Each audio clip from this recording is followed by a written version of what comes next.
கடவுளுடன் காலை வணக்கம். புனித லூக்கா எழுதிய நற்செய்தி 17ஆம் அதிகாரம் 26 முதல் 37 வரை உள்ள இறைவார்த்தைகள். அக்காலத்தில் இயேசு தம் சீடர்களுக்கு கூறியது: நோவாவின் காலத்தில் நடந்தது போலவே மானிட மகனுடைய காலத்திலும் நடக்கும். நோவா பேழைக்குள் சொன்ன நாள் வரை எல்லாரும் திருமணம் செய்து கொண்டும் உண்டும் குடித்தும் வந்தார்கள். வெள்ளப்பெருக்கு வந்து அவர்கள் அனைவரையும் அழித்தது. அவ்வாறே லோத்தின் காலத்திலும் நடந்தது.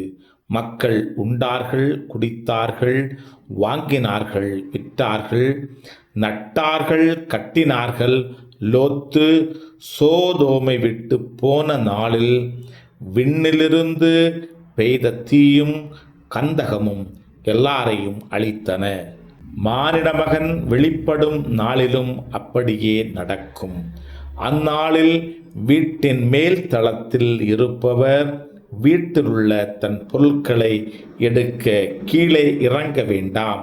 அதுபோலவே வயலில் இருப்பவர் திரும்பி வர வேண்டாம். லோத்தின் மனைவியை நினைத்து கொள்ளுங்கள். தம் உயிரை காக்க வழிந்தோடுவோர் அதை இழந்து விடுவர். தம் உயிரை இழப்பவரோ அதை காத்து கொள்வர்.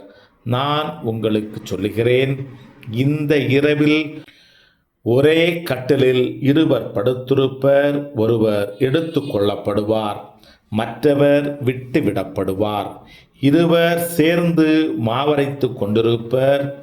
ஒருவர் எடுத்து கொள்ளப்படுவார், மற்றவர் விட்டுவிடப்படுவார். இருவர் வயலில் இருப்பர்.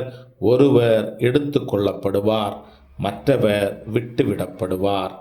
அவர்கள் இயேசுவை பார்த்து, ஆண்டவரே, இது எங்கே நிகழும் என்று கேட்டார்கள். அவர் அவர்களிடம், பிணம் எங்கே இருக்கிறதோ அங்கேயே கழுகுகளும் வந்து கூடும் என்றார். கிறிஸ்துவின் நற்செய்தி. இந்த நாள் இனிய நாளாக அமைய வாழ்த்துக்கள். பல பல பல புதுமைகள், பெருமைகள், இனிமைகள் இறங்கிய நல்ல நாள், ஒரு நல்ல நாள், நம் தேவன் தந்த நாள். இது நல்ல நாள், ஒரு நல்ல நாள், நம் தேவன் தந்த நாள்.